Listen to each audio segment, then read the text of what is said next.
My biggest agency mistake wasn't pricing, clients, or marketing. It was hiring before I had any idea what I was doing. I was young and dumb, the business felt real for the first time, and I was making good money, and everyone online was talking about growing a massive team and scaling. So in this video, I'm going to talk about how that decision played out, why I think it's such a common mistake, and what I wish I would have done instead. Okay, so let me lay out exactly what happened and how I made the mistake. So I had just landed, my first 3 retainer clients. This was back in early 2021. I was selling web design and SEO to local home service businesses. So think HVAC, landscaping, pest control, anything in that realm. I was charging about $2,500 a month per client for those services. And over the span of about 8 months to a year, I had built a relatively stable small business. Up until that point, I had done, random projects here and there, but this was a lot different because I had a reliable client acquisition strategy through cold calling and visiting businesses in person, and I'd gotten pretty good at providing the actual service. So, watching a lot of content on YouTube and listening to my friends who also built successful SMBs, I thought, all right, now's the time to scale. And I was really anxious to keep growing the business because, once you start making money, you want to make more money, right? Because you're capable. And of course, again, like I said, this is the first time I was making decent money ever in my entire life. So I immediately hired 2 virtual assistants and I brought on 1 contractor to help with fulfillment. And almost immediately, I couldn't pay any of them. What I didn't understand is that when you have small retainers, like $2,500, as opposed to some larger businesses who charge double or even triple that, even like cheap help is going to eat at your margins really fast. And obviously this is something I did not know because I'm a new business owner at the time. Every time, we had one late payment, adding a new software seat because we were using, a new software to provide SEO services, or a client ghosted a contract that we thought was, a shoe-in to go through, just really ate away at all my available cash flow until there was basically nothing left for me personally to take home. There were a lot of moments where I wasn't sure that I could actually pay any of my contracted help, and I eventually was dipping into my personal savings just to make sure everyone got paid. All right, now I want to tell you why I think this is such a common mistake. So, of course, what I did was reckless, but at the time it felt responsible because everywhere online I'm seeing tons of videos like buy back your time by hiring help from the Philippines or Fiverr, whatever it might be. You want to hire early so you can get all this experience and get tons of clients under your belt, and you can't scale alone, so you need to build this massive team of 10 plus service providers, whatever it might be. But ideally, the core concept is to grow a large company so you can join their coaching program so they can potentially help you make it bigger, right? So when things finally start working, even a little bit, you now think that just because you've made a couple $1,000s or even $10,000, that you're now ready to become this 7-figure business like mogul.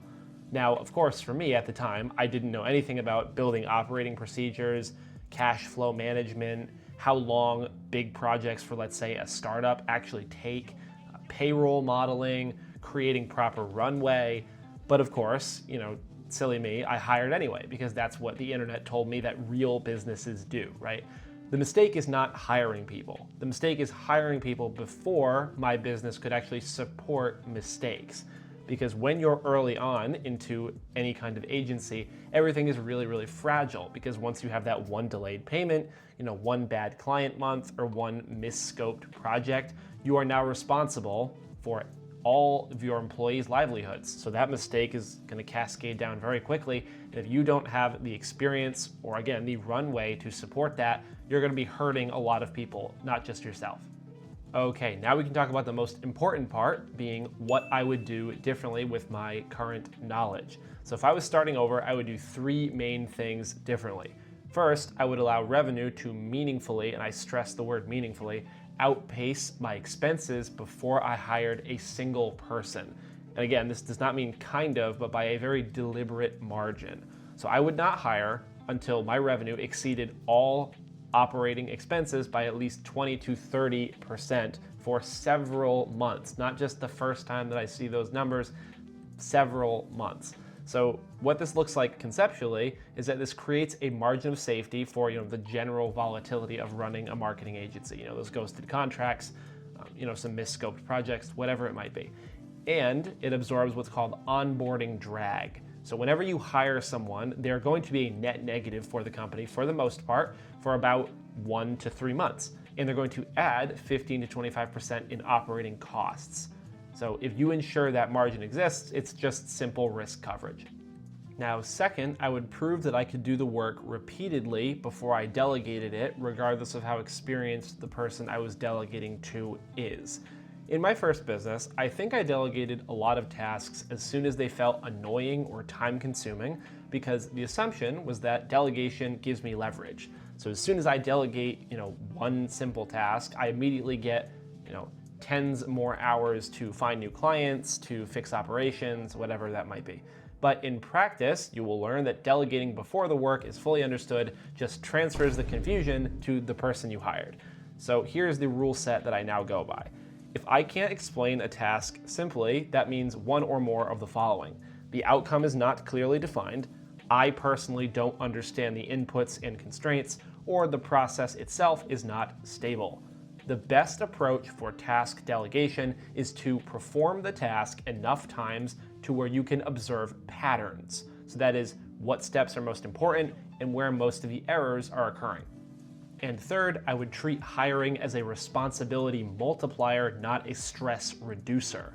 So as a new business owner, I viewed hiring as a way to reduce pressure on me, right? Because that sounds very simple. More people equals less work per person, including myself. But what I did not understand is that building a team introduces hundreds of new problems and responsibilities unto me. Because beyond the direct cost of paying them, a new hire is going to require clear role definition and success metrics, training, feedback, performance management, and of course, ongoing coordination and decision making. This is why hiring feels really disappointing if you use it only as a stress response.